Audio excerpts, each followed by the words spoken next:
السلام على أشرف الأنبياء والمرسلين وعلى آله وأصحابه أجمعين ومن تبعهم بإحسان إلى يوم الدين وبعد. فأعوذ بالله السميع العليم من الشيطان الرجيم من همزه ونفخه ونفثه. لقد كان لكم في رسول الله أسوة حسنة لمن كان يرجو الله واليوم الآخر وذكر الله كثيرا. معزز حاضرین و حضرات، ہم پچھلے آخری درس میں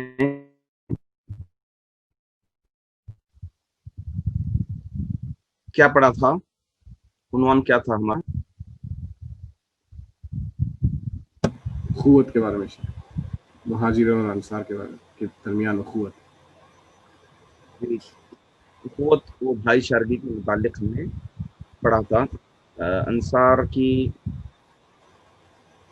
قربانیاں اور اللہ کے رسول صلی اللہ علیہ وسلم ایک طرح سے ان کے مابین ملانا یہ بہت ہی اہم تھا.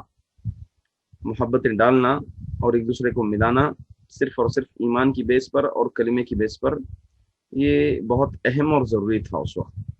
تو بہرحال اللہ کے رسول صلی اللہ علیہ وسلم اخوت کروائی تھی، بھائی چارگی کروائی تھی دونوں کے درمیان. اس پر ہم نے پچھلے درس مکمل پڑھا تھا. آج جو ہے ہم انشاءاللہ العزیز ایک بحیثیت اللہ کے رسول صلی اللہ علیہ وسلم ایک لیڈر نبی ہوتے ہوئے آپ نے اپنی لیڈرشپ یعنی اپنی عمارت کو آپ نے کیسے قائم کیا، مدینے کے اندر کس طرح کی بینج ڈالی، کس طرح کی بنیادیں ڈالی جس سے جو ہے آگے چل کر کے اسلامی حکومت قائم ہوئی. تو اس کو جاننا بہت ضروری ہے سیاسی اعتبار سے کہ اللہ کے رسول صلی اللہ علیہ وسلم سیاسی پہلو میں، سیاسی معاملے میں کتنے دور اندیش تھے اور سیاسی امور آپ کس طرح حل کرتے تھے. اس کو ہر ایک کو جاننا بہت ضروری ہے. سب سے پہلے ہم اگر قرآن کریم کا مطالعہ کریں تو قرآن کریم میں اللہ رب العزت کئی مقامات پر انبیاء کا تذکرہ کیا ہے. کہیں بھی ایک نبی کی بھی، کسی بھی ایک نبی کی مفصل ان کی عمارت، ان کی حکومت کا ذکر نہیں ہے. آپ موسیٰ علیہ السلام کو پڑھیں گے تو موسیٰ اور ہارون کا واقعہ ہے علیہ السلام کہ وہ دونوں فرعون کے غرق ہونے کے بعد فلسطین چلے گئے تھے. تو فلسطین کے اندر موسیٰ علیہ السلام نے وہاں بیت المقدس پر حملہ کرنے کے لیے بنو اسرائیل کو تیار کیا تھا بیت المقدس حاصل کرنے کے سلسلے میں. تو بہرحال اس سلسلے میں کچھ آیات وارد ہیں اس کی تفسیر کی روشنی میں. تو موسیٰ علیہ السلام کی مختصر سی عمارت واضح ہے کہ آپ ایز اے لیڈرشپ، ایک لیڈر کے آپ یہ کس طرح سے جو ہے آپ نے نبھایا تھا اور کس طرح سے آپ نے اپنی رعایا کو کنٹرول کیا تھا. اسی طرح آپ اور آگے پڑھیں گے تو سلیمان علیہ السلام کے لکھا ہے کہ ان کی دعا تھی کہ اللہ مجھے ایسی بادشاہت عطا فرما دے. انٹرنیٹ صاف، آواز صاف آ رہی ہے؟ تھوڑا اٹک اٹک کے آ رہی ہے، تھوڑا انٹرنیٹ کا پرابلم ہوگا شاید. وائی فائی چینج کر لیتا ہوں، ابھی وائی فائی چینج کر لیتا ہوں. جی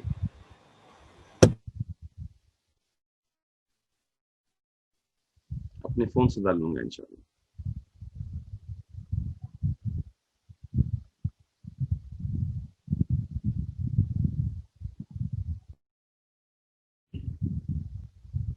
ہاں انشاءاللہ یہ صاف رہے گی. اب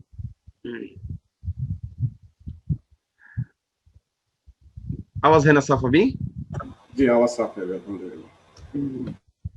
تو اگر ہم سلیمان علیہ السلام کو پڑھیں گے تو حضرت سلیمان علیہ السلام کی حکومت کا بھی ذکر ہے کہ آپ انسان دور کی بات، آپ جانوروں پر، پرندوں پر، جنوں پر آپ حکومت کرتے تھے، مگر قرآن کریم میں مفصل مستند ذکر نہیں ہے. مستند یعنی اتھینٹک کہیں بھی ذکر نہیں ہے. قرآن کریم میں مختصر سا بیان کیا گیا ہے. اس کے علاوہ کچھ اسرائیلی روایت ہیں.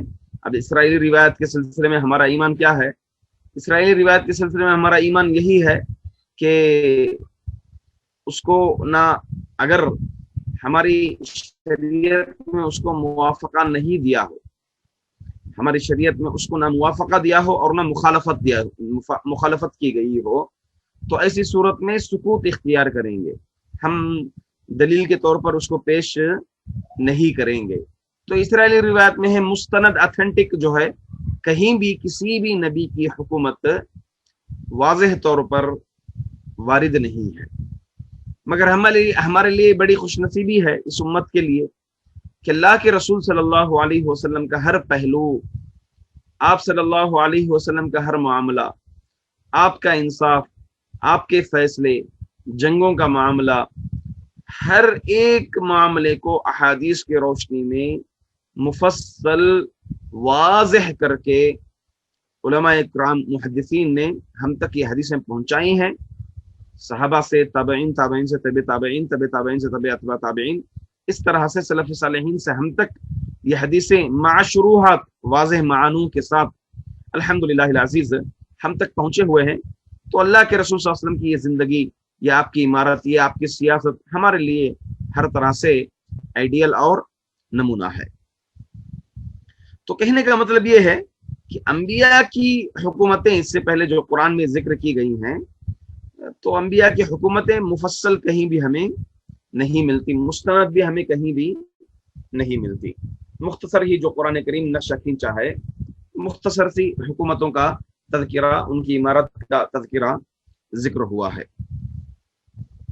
رسول اکرم صلی اللہ علیہ وسلم مکۃ المکرمہ آنے سے پہلے، آپ جب مکے میں آئے تو ظاہر سی بات ہے آپ کے آنے سے پہلے مکے کی سیاسی حالت کیا تھی. سیاسی حالت ہم شروع میں پڑھے ہیں کہ سیاسی حالت کیا تھی، مکے کی سیاسی حالت کیا تھی. سیاسی اعتبار سے، معاشرتی اعتبار سے، اقتصادی اعتبار سے اور دینی اعتبار سے، اجتماعی اعتبار سے ہم تقریباً مفصل پڑھ چکے ہیں. میں مختصراً دو چار جملے میں یہ بات بتاؤں گا کہ مکۃ المکرمہ کی سیاسی حالت یہ تھی کہ تقریباً حضرت ابراہیم علیہ الصلوۃ والسلام کے بعد اسماعیلی، بنو اسماعیل یعنی اسماعیل کی اولاد اور بنو خزاعہ، یہ لوگ تقریباً 300 سال تک کعبے کی رکھوالی کی، کعبے کی عمارت کی، کعبے پر حکومت کیا. 300 سال تک کسی اور نے حکومت نہیں کیا.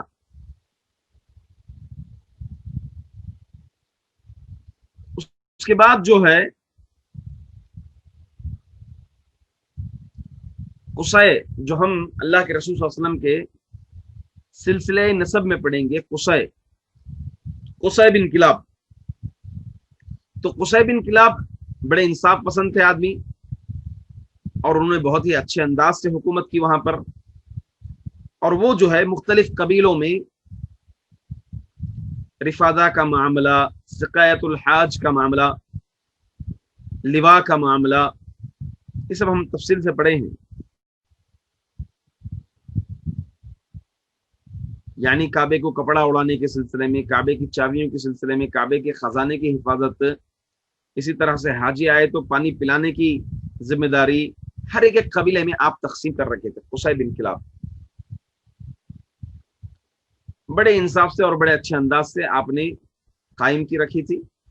ان کی وفات کے بعد ان کے اولاد میں انتشار اختلافات آ گئے، ان کے بچوں میں. تو اس طرح سے